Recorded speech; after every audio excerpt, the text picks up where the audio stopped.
everybody, I'm Everton de Oliveira from the Groundwater project, and this is our presentation of another great book, the book by Gabriel Eckstein. He's produced another book for us already, and Gabriel is an internationally recognized expert in international and comparative water and environmental law and policy with over 30 years of experience consulting, teaching, and researching in these fields. At Texas A&M University, he serves as professor of law and director of the Law School's of Energy, Environmental, and Natural Resources Systems Law program. Thank you. For those of you who have missed his first book, his book is yet to be published yet, but keep an eye on it because it's very good. Cross-border impacts related to transboundary aquifers, characterizing legal responsibility and liability. Don't miss it. It is such a great book. We were talking about that. So keep an eye on it because you'll really enjoy this book. It is very well written, and it guides us to the proper thinking on how to approach this important subject that is likely to generate many disputes and controversies. It does, actually. It is already happening, as you will see. An important book for anyone that has any concern with the future of water in our planet. Okay, Gabriel, thank you for your work, for your new book on identifying the legal trends. Please make a brief introduction about yourself for those who missed our first meeting, and tell us how the idea of this new book came about, please. All right, thank you, Overton. It's a pleasure to be with you here today again. And so I'm a professor of law at Texas A&M University. I also, as you said, I direct our program, which is on energy, environmental, and natural resource systems, and where we integrate law, science, policy together in an interdisciplinary approach. I hold degrees in geology and international affairs and in law, which is sort of the basis from where I do all my research and my writing. And as you said, I've worked for more than 30 years in these areas. Where this book came from, I think it's a lot of it had to do from my work over many years, working with UN agencies, working with governments of different countries, with different domestic agencies, and recognizing that we really don't understand how states are supposed to interact with each other over shared groundwater. And so I wanted to try to help establish at least some ideas about how we should engage, how countries should engage with each other, how they should share and cooperate, because this is something that we really do not have much experience with. There's very, very few agreements between countries over their shared aquifers. Very good, very good. So about the existing problems, you know, the type of problems are very well explained in your other book that I, again, highly recommend people to read. How are they being addressed? And how is international law prepared to help solve these challenges? And if, you know, local situations for states, for example, or municipalities would help as well. Yeah. So the main problems, to be blunt, is that we have communities on both sides of the border pumping groundwater without considering the impact on the other side. There's no data sharing, no monitoring, and this is occurring almost everywhere around the world. We don't have any kind of cooperation or agreement, at least not formal, and in many cases, not even informal agreement. So we're pumping and we don't even know how much, and we're not sharing that information across the border. So where international law can step in here and help these situations, and help in particular to prevent conflicts, it helps set ground rules, you know, how the nations should cooperate, how the nations should engage with each other on the sharing, the managing, the governance of these transboundary groundwater resources. As I said before, we have such little experience with this because we haven't seen nations cooperate. So we're trying to identify trends in terms of what they might do, or where they might, what principles they might implement so they can develop cooperative regimes. Talking, I was thinking about some situations that I'm gonna ask you later after this next question. So what are the important or main examples that guide the international trend for managing transboundary aquifers?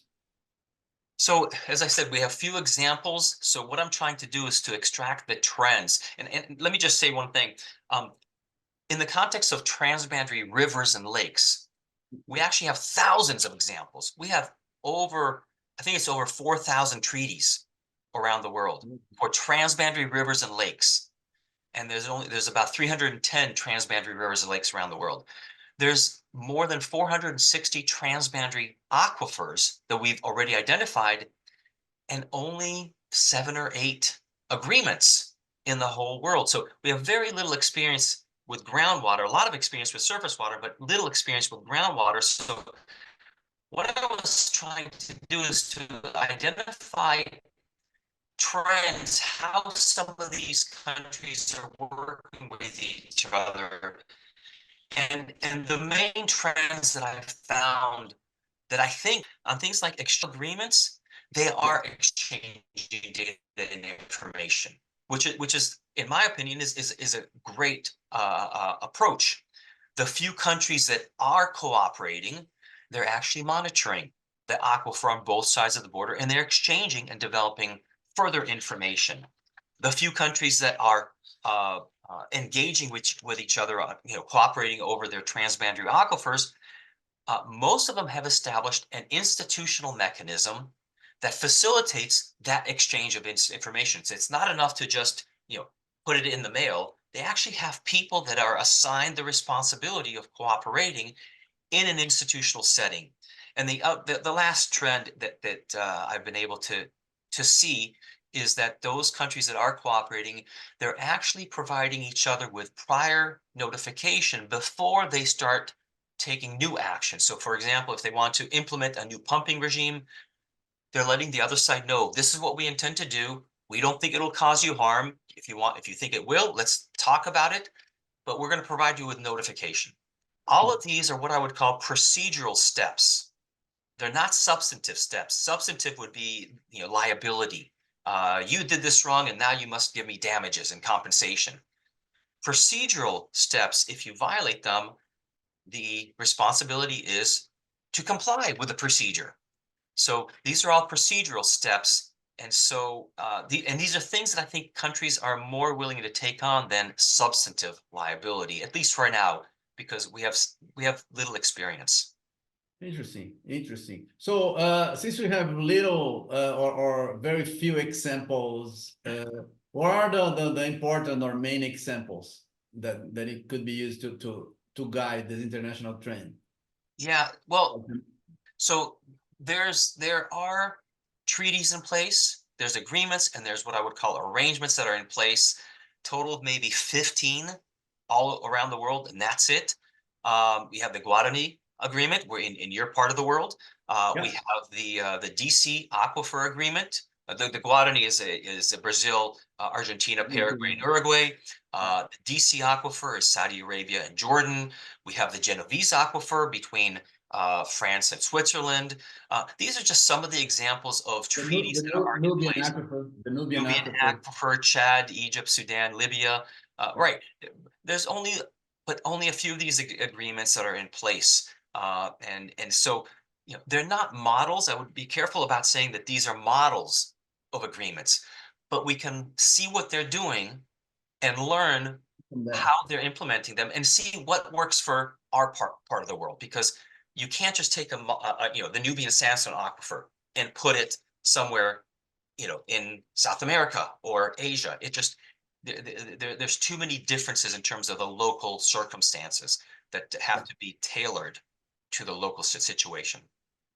Interesting. So the question that I was thinking about when you were talking is that when we think about the exchanging information, this is very welcome, definitely. But in Brazil, and I believe that is similar into many countries, we have a lot of wells that are not known. Right? Yeah. You know, they just, Yeah. it's easy. You drill a well, and nowadays you can drill a well quite quickly. Yeah. Unless it's a very deep well, right? And you leave it there. Nobody knows. Yeah. In Brazil, we estimate that more than 80% are clandestine wells, right? Yeah. So Yeah. we're exchanging what we have. That's the thing, Yeah. right? And so we might be pumping water from our neighbors without knowing, Yeah. without them knowing, and without Yeah. our government Yeah. knowing as well, Yeah. right? Is that a problem, or what do you think about that? Brazil's not the only place in the world that this happens. This happens I in, know. I would have to say, almost every country in the world, including all the developed countries. I'll give you an example. Here in Texas, where I live, there's wells near the border, near the Rio Grande, on the border with Mexico, that are not regulated, that are not monitored, they're not recorded. So we don't even know where Yeah. all the wells are and how much they're pumping. This is a problem all around the world. This is a problem that, as you mentioned, yes, we share the information we have, but there's so many gaps in the information. But we have to start somewhere. Oh, I So agree. we have to start somewhere. I agree with you. I agree with you. And see if we can find ways of finding these wells, right? This Yeah, is yeah. not an easy task. And also including the public in these discussions to emphasize why it's important Yes, to identify the wells and quantify the extraction, because once you have this, especially, not only, but especially in a transboundary context, now you're dealing with another country, another community, another culture, and there's a potential for conflict. So definitely, definitely. Actually, I have here in Brazil an institute called Sustainable Water Institute, and that was created specifically for water awareness, because yeah, people, they don't know.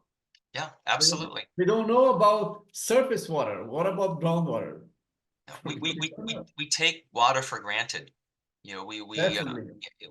we don't consider it, we think it's the diamond and water problem, right? Diamond's so valuable, but what can you really use it for? Okay, yeah, you can drill with it, right? Into the ground and Yeah, drill. But water, you need it for everything. You need it for survival, for energy, for everything agriculture, for for food, life, for industry, for life. for And anything. we don't put a lot of value, at least economically, on it. And so we do take it for granted. Yeah. I agree. I totally Yeah. agree. So I have a doubt. What is the difference between, in your book you mentioned agreement and informal arrangement? Yeah. What is the Yeah. difference Yeah. between them? Yeah, this is sort of my definitions to trying to separate formality versus informality. So agreements in the way I use it in the book and the way I've written about it, these are official uh, instruments that the governments at the highest level have entered into. So, for example, the DC Aquifer, Saudi Arabia, and Jordan, the government at the highest level entered into this treaty. I'm calling it an agreement. You can call it a treaty. And they have done so with the full agreement of the president and the parliaments of both countries. An arrangement, for example, on the other hand, Okay. is what I would call an informal, non-legally binding. The treaty is supposed to be legally binding. The arrangements are, you can't take the court. They're not enforceable. So, for example, Okay. you have an arrangement on the Ocotepeque-Citala aquifer between El Salvador and Honduras. And this is what they actually call it, a statement of intent. They don't call it an agreement. They don't call it an instrument or a doc. They call it a statement of intent. It is a statement that was actually entered into by the local communities. They actually had companies and individuals sign this document. The federal governments were not involved. So is this non-binding? Yes, it's non-binding. Is this irrelevant? No, I think it is very relevant I think it is. because I think it both is. sides parties on both sides of the borders have entered into in this arrangement in how they're going to use and manage the shared aquifer. Again, you can't take it to court, but they agreed. So I think it does have some relevance, and that's why how I differentiate between agreements and arrangements. Oh, interesting. Actually, an arrangement when it's completely in good faith is even better because people would have to bind themselves to it Yeah, yeah, independently of law, yeah, right? yeah, Yeah, yeah. I think it does become more personal. oh, definitely. Yeah, yeah, And when it's personal and you're bind to your ethical yeah, attitude, it should yeah, work.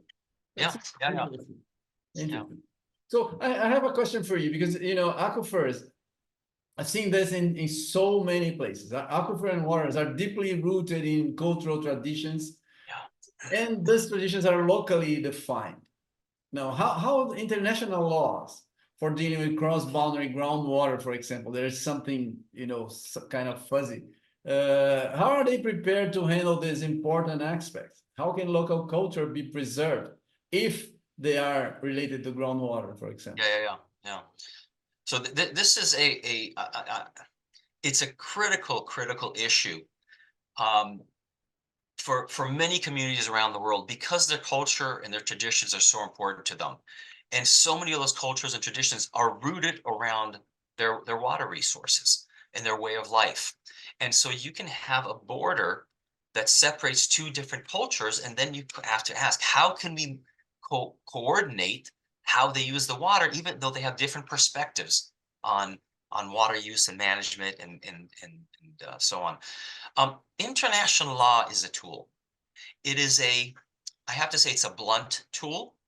It is also very, what's the term? Broad.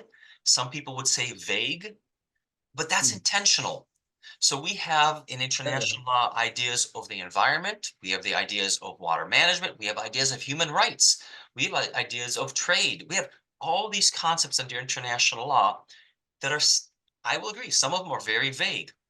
The key is to take that framework and bring it to the local transboundary community and see how would this general framework apply here, and what are the local specifics that now we need to implement in the context of this framework. So we're going to adopt those local important cultural issues within that broader framework. But that or means even we need a local agreement. I agree to also, or else the locals would help to adapt the frame. Absolutely. You need a locally, for most transboundary rivers and aquifers and lakes, you need a locally specific agreement. You've got the general framework under international law. For example, international water law says equitable and reasonable utilization. Now, what does that mean? It'll take us another 2 hours or 3 hours to explain. But what I can say is equitable reasonable utilization on the Nile is going to be very different than on the Guarani Aquifer, and very different Yes. on the US-Mexico border between Ciudad Juarez and El Paso than it is between Geneva and Haute-Savoie, between France and Switzerland. So how you implement it is important. That brings in the local culture and traditions. Interesting. Interesting. Good. So in your book, you organize. I was I was writing questions for each one of them, but then I erased them all. So I don't want to bring the important parts to people, so they have to read and see how interesting it is. So you organize the norms or type of norms that indicate good practice for management of the transboundary aquifers. Could you briefly talk about them? What is the essence behind them? Well, the sense, I mean, behind them, it's as I said, it's based on the practices, what the states are, the few examples, what those countries are doing, and just trying to extract the trends. And I mentioned earlier the procedural principles of data exchange, exchange of information, and you know, when you look at these different agreements, uh, they each have their own version of what it means to exchange data information and what kinds of information. And what about metadata and harmonization? So the general rule I would say I should say it's a trend towards a general rule is that countries should exchange data and information. But what that data and information should be is going to be different on the Guarani as compared to the Nubian sandstone, as compared to the DC aquifer or the Northwestern Sahara. And, it's those local priorities are going to be coming into play. Same thing with monitoring. What we monitor is going to be very locally specific. Same thing with the other principles of institutional mechanisms and prior notification. So many, I'd like to ask you so many things, but I have to leave the important topics aside so the readers, they find them on their own, and actually have fun reading your book, because it's you have the touch to put the ideas in place in a well-organized way so we can understand. I'm not a lawyer, but and usually when you talk about to a hydrogeologist, most think that it's pretty boring, right? That's the thing they don't like. But I recommend that your books. They're not boring at all. I'm a geologist, I can tell you that. And it's very easy to read, and it's fun reading. You understand, you develop your understanding. Congratulations. Please leave us your final considerations. I appreciate those kind words about my work. This is something that I think is critically important. I mean, we all know we're all are fans of groundwater, so we know this is critical for people and communities and the environment all over the world, and we can't survive without groundwater.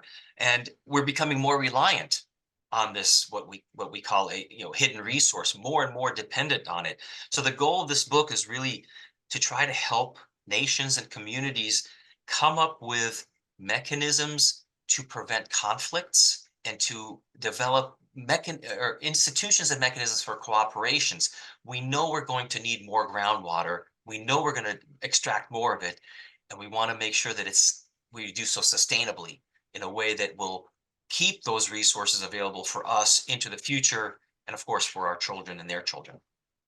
Very good. Congratulations. You're doing a great job. Congratulations. Thank you so much. Thanks for having me. And by the way, I follow you on X now, Twitter. Thanks. Before I follow, and I recommend you guys, if you're watching this video, please follow Gabriel. He is posting interesting stuff almost every day. Congratulations for a job well done. Thank you very much. Thank you so much.